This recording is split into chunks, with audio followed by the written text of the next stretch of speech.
I'm really intrigued by this question that you asked. What's love got to do with it? What does love have to do with pain and illness and disease?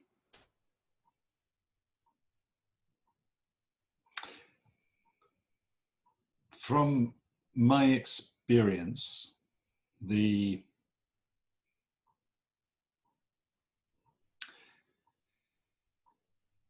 insights I've had through the three principles of understanding that have taken me to a knowing of what we are all made of, or the energy that we all consist of, which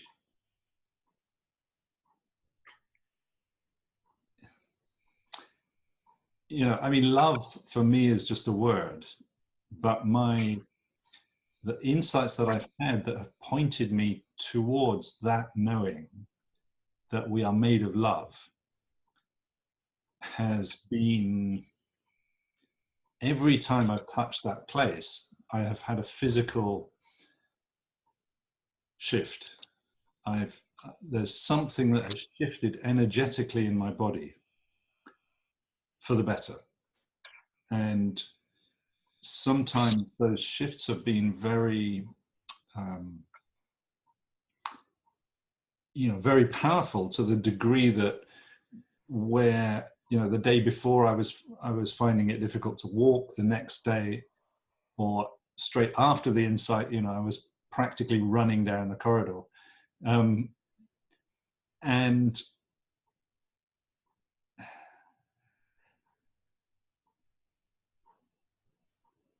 for me, there's also something about the quality of love, or the essence of what that energy is made of, that is way beyond anything I could come up with. So I know when I'm touching that space that I'm not in charge. And I know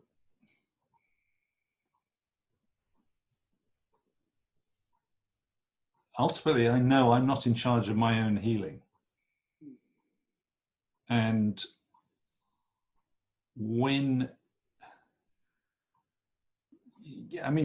me, that space, the space of entering the space of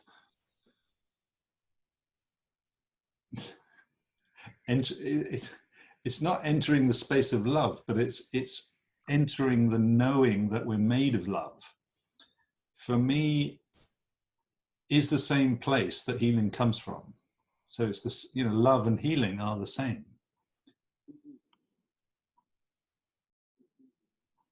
That's so beautiful.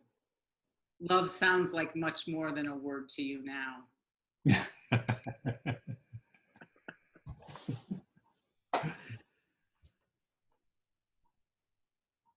And it just seems to me that we fall in and out of remembering that we are love. We fall in and out of knowing, that deep knowing that we can't be more love. We can just be more aware, more conscious of the love that we already are.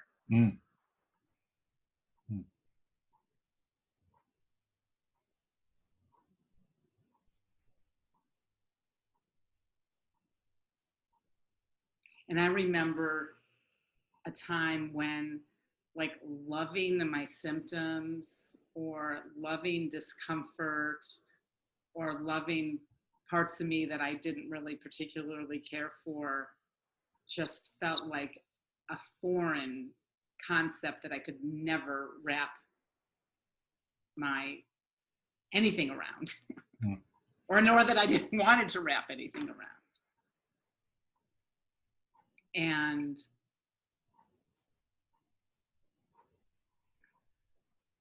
it wasn't until I had the experience of loving those parts, all of me,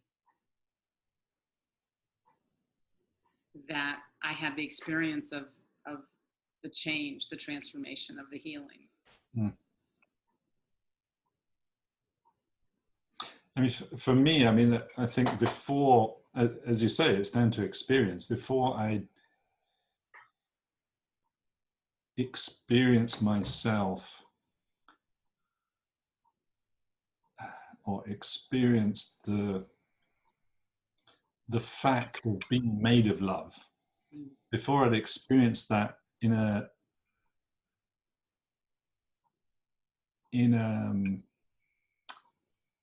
tangible way, or in an embodied way, or in a physical, you know, it's like experiencing it kind of physically. Before that, then it's an idea. You know, it's a good idea to love your symptoms, or it's a good idea to love the parts you don't want to love. And that for me was always a little bit, you know, it's like I was being told to do that, and I didn't feel good enough because I wasn't able to love, or didn't want to love bits of me that were I had something against. and It was counterintuitive to it's kind of totally counterintuitive.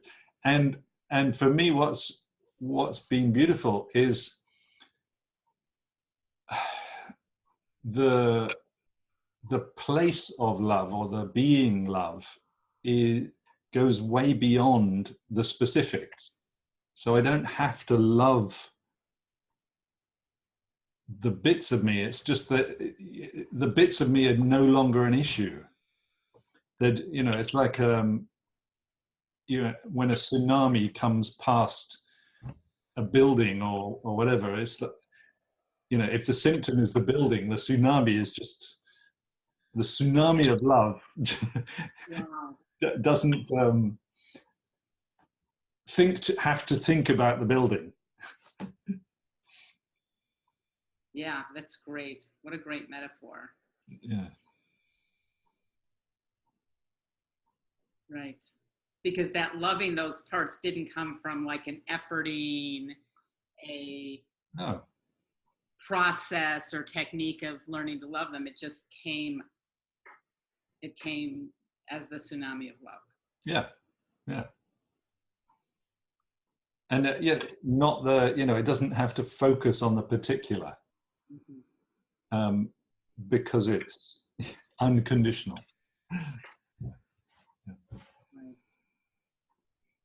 Yeah.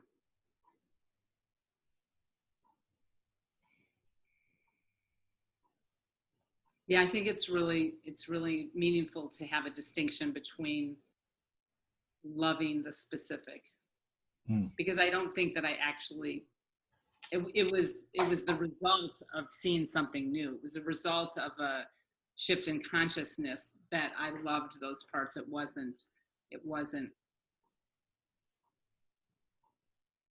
because I thought that if I loved those parts hard enough, deep enough, that's something I needed to do in order to have a different experience. Yeah. Yeah.